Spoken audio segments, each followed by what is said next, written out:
Hello students, how are you? I hope you will be also fine. The grand online education platform पे आपको स्वागत करते हैं। चलिए आज क्लास 9 के बायोलॉजी के chapter 5 the fundamental unit of life के लेक्चर नंबर 2 आप लोग के सामने लाए हैं। तो देखिए आज का लेक्चर एक क्वेश्चन से करेंगे। देखिए, how many cells are in an inch of skin? एक इंच स्किन में कितने सेल्स होते हैं उसके बारे में देखेंगे। 1 inch of skin has approximately 19 million cells. एक इंच स्किन में अप्रोक्सीमेटली 19 मिलियन सेल्स होते हैं। 1 मिलियन बराबर 10 लाख, 10 लाख होते हैं, यानी ऑल ओवर 190 लाख हैं एक इंच स्किन में। जरा सोचिए, एक इंच नहीं, हम लोग का शरीर लगभग बहुत इंच से बनकर मिलकर बना हुआ है, यानी ऑल ओवर अरबों खरबों यानी अनगिनत सेल से मिलकर हमारा शरीर बना हुआ है। चलिए अब आगे देखते हैं। तो देखिए, जिस प्रकार हम लोग जहाँ पे रहते हैं घर में, घर का सबसे छोटा सा छोटा यूनिट सेल्स होता है, ब्रिक होता है। ब्रिक देखिए सबसे छोटा सा छोटा यूनिट है। जैसे ब्रिक्स ब्रिक्स ब्रिक्स जुड़ता है, एक वाल का निर्माण होता है, और वाल वाल जुड़ता है तो एक रूम का निर्माण होता है, जिसे कि फिगर में दिखाया हुआ है। फिर रोम रोम जुड़ता है तो एक होम का निर्माण होता है, जहाँ पे हम लोग रहते हैं। होम होम जुड़ते हैं तो एक सोसाइटी का निर्माण होता है। चलिए अब देखते हैं आगे। हमारे शरीर का सबसे छोटा सा छोटा यूनिट क्या है? तो सेल्स है, जो कि डिफिनेशन में बताया गया हुआ था। और सेल्स क्या होता है? तो cells is a structural, functional and basic unit of life. तो देखिए, सेल्स सेल्स हमारे शरीर का सबसे छोटा सा छोटा यूनिट है। बहुत सारे सेल्स जब एक समान काम करने लगते हैं, एक समान फंक्शन करते हैं, तो वही टिश्यू का निर्माण होता है, यानी a group of cells which perfume same work या सेम फंक्शंस। फिर टिश्यू टिश्यू मिलते हैं तो एक ऑर्गन का निर्माण होता है। देखिए यहाँ पे पेनक्रियाज है, एक प्रकार का ऑर्गन है। लीवर है, ये भी ऑर्गन है। और बहुत सारे ऑर्गन है। फिर ऑर्गन ऑर्गन जुड़ते हैं तो एक ऑर्गन सिस्टम का निर्माण करते हैं। जैसे डाइजेस्टिव सिस्टम में क्या था कि लीवर है, पेनक्रियाज है, फिर गोल ब्लाडर है, एक प्रकार का ऑर्गन था। वो सब मिलते थे तो डाइजेस्टिव सिस्टम का निर्माण होता था। फिर digestive system, circulatory system, respiratory system और एक्सक्रीटरी सिस्टम, बहुत प्रकार के हमारे शरीर में सिस्टम लगा हुआ है। वो सब एक जगह पे मतलब इकट्ठा होते हैं, जुड़ते हैं और फंक्शन का परफ्यूम करते हैं, तो वही एक बॉडी का निर्माण होता है, जो कि यहाँ पे दिया हुआ है। अब आगे देखिए, अब आगे देखते हैं। तो देखिए, अब तो सेल्स तो बहुत हम बोल दिए। क्या आप लोग ने दिमाग लगाया कि सेल्स का खोज कौन किए थे, कब हुआ था? अब उसके बारे में देखते हैं। तो देखिए, डिस्कवरी ऑफ सेल्स टॉपिक है, डिस्कवरी ऑफ सेल्स। तो देखिए, सबसे पहले सर्वप्रथम रॉबर्ट हुक ने 1665 ईस्वी में सेल का डिस्कवरी किए थे। कैसे किए थे, कहाँ किए थे, इसके बारे में देखते हैं। तो देखिए, while examining a thin slice of a cork, Robert Hooke saw that the resemble the structure of a honeycomb consisting of many little compartment। इन्होंने सबसे पहले एक सेल्स को देखे थे, किसके मदद से? तो माइक्रोस्कोप के मदद से देखे थे, ठीक है। और वो भी सबसे पहले कोर्क कोर्क ये जो होता है बार्क ऑफ ट्री के छिलका होता है, उसको लेकर और उसको माइक्रोस्कोप के मदद से देखे थे, और वही एक प्रकार का हनीकॉम्ब लाइक स्ट्रक्चर मिला था। उसी को उन्होंने सेलुला कहा था उस समय। बाद में ये इसका मतलब होता था छोटा सा छोटा कंपार्टमेंट, यानी रूम जैसा। This was in the year 1665। ये जो है सेल्स के खोज 1665 ईस्वी में किए थे। When Hooke made this chances observation through a self-designed microscope। और उन्होंने सेल्स का खोज अपने ही तरीका से माइक्रोस्कोप को बनाकर और उसी में क्या किए थे, देखे हुए थे। अब देखते हैं आगे। देखिए, Robert Hooke called this boxes cells. उस बॉक्सेस को क्या रखे थे? सेल्स नाम दिए थे, जिस और वहां पे सेलुला कहा जाता था। इज द लैटिन वर्ड, वहां के लिए लैटिन वर्ड था फॉर अ लिटिल रूम। यहाँ इसको सेलुला को लिटिल रूम यानी छोटा सा कैमरा कहा जाता था। अब देखिए, ये जो है फिगर में दिखाया हुआ है, ये अपने ही डिजाइन से बनाए हुए थे माइक्रोस्कोप। देखिए माइक्रोस्कोप क्या रहता है, तो माइक्रोस्कोप एक प्रकार की इक्विपमेंट रहता है जिसके अंदर लेंस फिट होता है। लेंस क्या करता है कि छोटे छोटे ऑर्गेनिज्म को बड़ा सा साइज में दिखा देता है। तो देखिए सबसे पहले रॉबर्ट हुक ने यही कोर्क क्या से मिलकर बना हुआ था, तो यही ट्री के छाल यानी बार्क ऑफ ट्री का बना हुआ था कोर्क। आखिर कोर्क का यूज कैसे करते थे, तो देखिए उस समय बोतल का यूज करते थे, बोतल के ऊपर ढक्कन का यूज जनरली अब करते हैं, उसको नहीं करते थे, कोर्क यूज करते थे ढक्कन के रूप में। तो देखिए सबसे पहले रॉबर्ट हुक को कोर्क मिला था। अब कोर्क को माइक्रोस्कोप की मदद से देखें तो वही छोटा सा स्मॉल रूम जैसा दिखा, जिसको वहां के वर्ड में सेलुला कहा जाता था और यहाँ लिटिल रूम। देखिए उस रूम को देखिए यहाँ पे दिख रहा होगा छोटा छोटा कम हनी कम का स्ट्रक्चर जैसा, इसको और जूम किया गया तो इसके जैसा स्ट्रक्चर दिखा और इसी को सेल्स कहा गया। अब आगे देखते हैं फर्दर डिस्कवरी ऑफ सेल्स के और आगे अध्ययन। Cell were first discovered by Robert Hooke in 1665।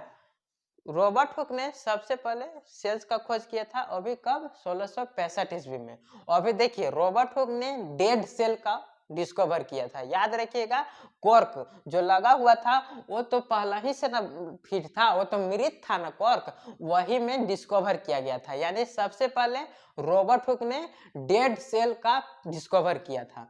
In a cork slice with the help of primitive microscope. और उन्होंने जो है प्रिमिटिव यानी कहने का मतलब वो पहले वाले माइक्रोस्कोप से ही क्या किए थे, डिस्कवर किए थे, पुराने वाले माइक्रोस्कोप से। अब देखते हैं लिविंग सेल्स। आखिर लिविंग सेल्स को डिस्कवर कौन किए थे, तो देखिए लिविंग सेल का डिस्कवर एंटोनी लीवन हुक ने किए थे। कब किए थे, तो 1674 ईस्वी में। उन्होंने एक अपना ही से बनाया हुआ माइक्रोस्कोप लिए थे और उस माइक्रोस्कोप से जैसे अगल बगल जाइए रहे थे, एक पॉन्ड यानी तालाब मिल गया और भरा हुआ वाटर से था, और उस वाटर को देखे माइक्रोस्कोप के मदद से तो सबसे पहले बैक्टीरिया उनको नजर आया। बैक्टीरिया मैंने लिविंग सेल्स यानी जीवित ऐसे चलते हुए उस माइक्रोस्कोप के अंदर पाया। तो सबसे पहले कह सकते हैं कि एंटोनी लीवन हुक ने लिविंग सेल्स का खोज किए थे।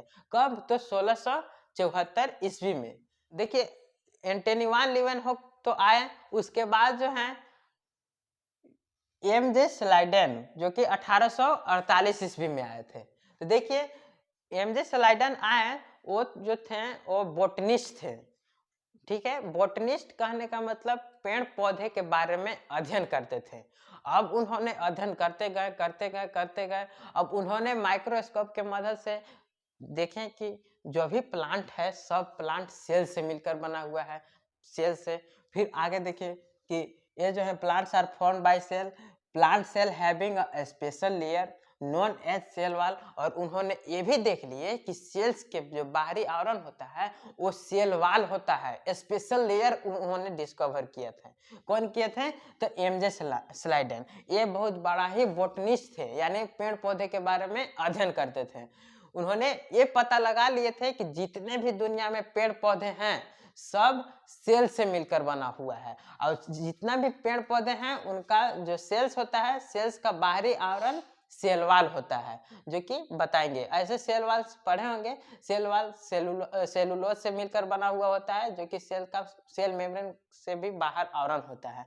अब देखिए उसी समय 1 साल बाद 1839 ईस्वी में टी स्वान, यानी इनका नाम पूरा है थियोडोर स्वान, जो कि एनिमल सेल के बारे में एनिमल के अध्ययन करते थे, यानी जूलॉजिस्ट थे। कब के, तो 1839 ईस्वी में। और उन्होंने माइक्रोस्कोप की मदद से ये देखे थे कि जितने भी एनिमल्स हैं, पता लगा लिए थे कि जितने भी एनिमल्स हैं सभी सेल से मिलकर बना हुआ है। ठीक है, अब आगे देखते हैं सेल थ्योरी। उसके बाद आता है सेल थ्योरी यानी कोशिका सिद्धांत। देखिए उधर जानिए चाहे ना जानिए, सेल थ्योरी बहुत इंपॉर्टेंट है। देखिए क्या है, cell is the basic unit of body. यह हमारे शरीर का सबसे बेसिक यानी आधारभूत इकाई है। क्या है, तो सेल है। फिर है cell form tissue and tissue form organ. देखिए सेल्स जो है क्या फॉर्म करते हैं, तो टिश्यू का निर्माण करते हैं और टिश्यू ऑर्गन का निर्माण करते हैं। उसके बाद क्या दिए, new cells can be produced only by pre existing cell. देखिए जो थर्ड पॉइंट है सबसे इंपॉर्टेंट, जो न्यू सेल्स है, न्यू सेल्स का निर्माण पुराने सेल से होता है। कौन सेल से होता है, पुराने सेल से, यानी ओमनी सेलुला ई सेलुला, यानी न्यू सेल्स का निर्माण पुराने सेल से होता है। इसका मतलब ई लैटिन वर्ड में लिखा हुआ है ओमनी सेलुला ई सेलुला, यानी new cells can be produced only by pre existing cell, यानी नए कोशिका का निर्माण पुराने कोशिका से होता है। Contribution on Rudolf Virchow on cell. देखिए सेल थ्योरी, जो सेल थ्योरी आया था उस पे रुडोल्फ विर्चो का क्या योगदान रहा था उसके बारे में जानेंगे। तो देखिए रुडोल्फ विर्चो 1855 ईस्वी में आए थे और उन्होंने ये जो सेल थ्योरी है उसका थर्ड पॉइंट ओमनी सेलुला ई सेलुला मेन दिए थे यही रुडोल्फ विर्चो। इन्होंने ये बताया थे सर्वप्रथम में कि जितने भी न्यू सेल्स है वो पुराने वाले सेल से मतलब पुराने वाले सेल से बने हुए हैं, यानी पुराने वाले सेल के अंदर सेल डिवीजन होता है, सेल डिवीजन के बाद सेल्स का न्यू सेल्स का निर्माण होता है, फॉर्मेशन होता है। आइए अब देखते हैं स्ट्रक्चर ऑफ सेल, सेल का स्ट्रक्चर अभी 3 डायमेंशन में देखते हैं। तो देखिए यहाँ पे इस तरीका का दिख रहा होगा गोल, गोला दिख रहा होगा, ये होता है किसी भी सेल का सेल मेम्ब्रेन, यानी इसको हिंदी में बोलते हैं मेम्ब्रेन, कोशिका झिल्ली, कोशिका झिल्ली। जितने भी सेल्स हैं उनके सबसे बाहरी आवरण जो है वो सेल मेम्ब्रेन होता है, कोशिका झिल्ली। अब उसके अंदर एक न्यूक्लियस दिख रहा होगा, यहाँ दिख रहा है ना, ये कभी कभी सेंटर में रहता है, कभी कभी सेंटर से दूसरी ओर भी रहता है, इसको बोलते हैं न्यूक्लियस, जो कि यहाँ पे लिखा हुआ है। और इसके अंदर जितने भी लिक्विड मटेरियल हैं, न्यूक्लियर में न्यूक्लियस और सेल मेम्ब्रेन के अंदर जितने भी लिक्विड मटेरियल हैं उनको बोलते हैं साइटोप्लाज्म। क्या बोलते हैं, साइटोप्लाज्म,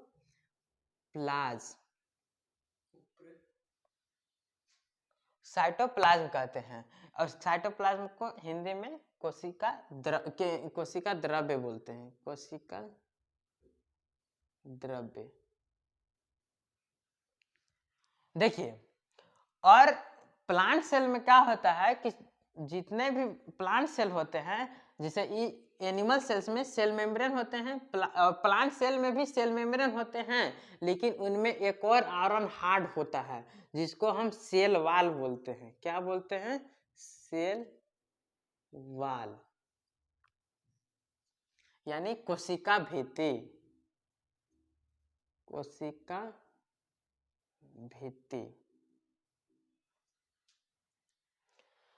देखिए ये सब तो है। अब सेल के अंदर बहुत सारे ऑर्गेनेल्स होते हैं, जैसे माइटोकॉन्ड्रिया हो गया, लाइसोसोम हो गया, सेंट्रोसोम हो गया, लिपिड हो गया, ये सब बहुत माइटोकॉन्ड्रिया हो गया, ये सब मतलब हमारे सेल के ऑर्गेनेल्स हैं जो कि साइटोप्लाज्म में उपस्थित होते हैं। देखिए जितने भी मटेरियल हैं, देखिए न्यूक्लियस के अंदर भी चिपचिपा पदार्थ होते हैं, इसके अंदर भी चिपचिपा लिक्विड पदार्थ होता है, सबको मिला दिया जाता है, यानी सेल मेम्ब्रेन के अंदर जितने भी लिक्विड मटेरियल है, सॉलिड मटेरियल है, ये सब दोनों मिलकर एक प्रोटोप्लाज्म का निर्माण करते हैं। प्रोटोप्लाज्म, प्लाज्म यानी जीव द्रव्य, जीव द्रव्य। जीव द्रव्य किस किस से मिलकर बना होता है, तो इसके अंदर जो लिक्विड पार्ट होता है, ये लिक्विड पार्ट, और एक होता है सॉलिड पार्ट। आखिर सॉलिड पार्ट किसको बोलेंगे, देखिए लिक्विड पार्ट किसको बोलेंगे, जितने भी सेल्स के अंदर साइटोप्लाज्म है, क्या साइटोप्लाज्म, वो सब क्या है, लिक्विड पार्ट है।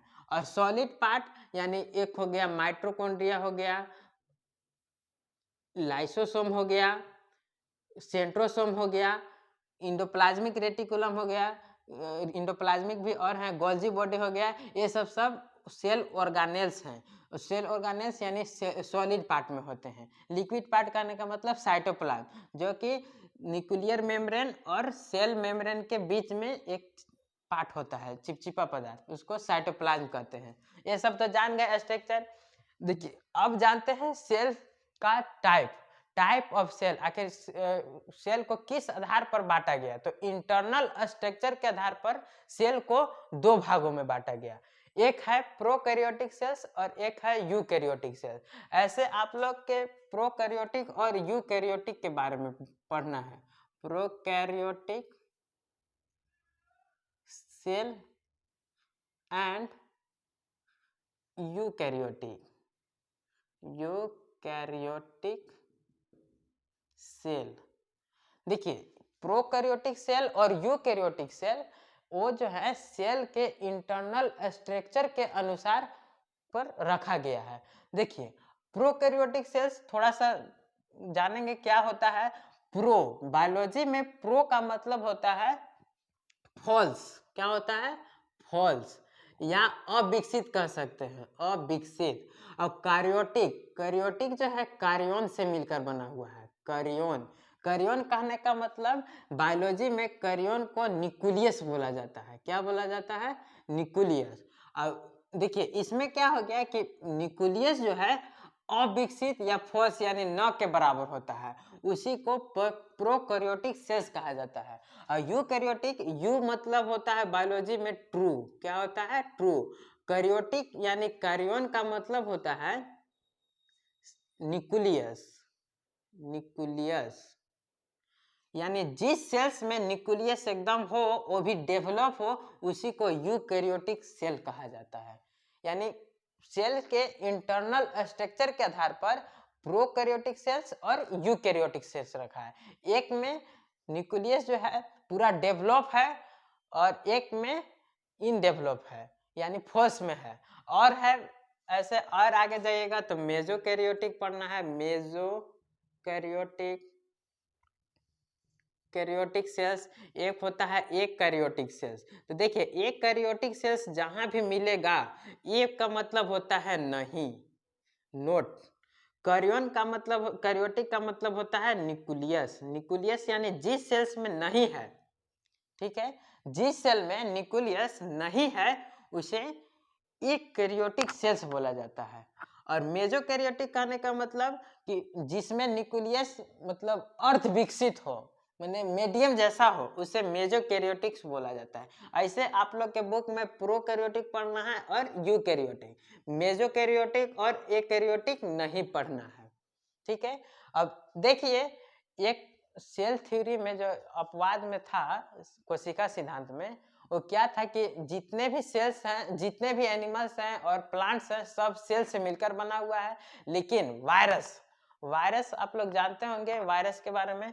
वायरस नहीं जानते हैं तो देखिए वायरस का जब वो हमारे शरीर के अंदर होते हैं तो लिविंग के फॉर्म में होते हैं, और जब हमारे बॉडी के बाहर होते हैं तो नॉन लिविंग के फॉर्म में बिहेव करते हैं। ये एक अपवाद में है, सेल थ्योरी के अपवाद में। सेल थ्योरी यही बोलता है कि जितने भी एनिमल्स हैं, जितने भी प्लांट्स हैं, एनिमल्स हैं, सब सेल से मिलकर बना हुआ है। लेकिन एक वायरस है कि वो सेल थ्योरी को अपवाद करता है, मतलब फ्लॉप कर जाता है। सेल थ्योरी जो वायरस है वो हमारे शरीर के अंदर रहेगा तो लिविंग के फॉर्म में रहेगा, और बाहर रहेगा तो नॉन लिविंग के फॉर्म में रहेगा।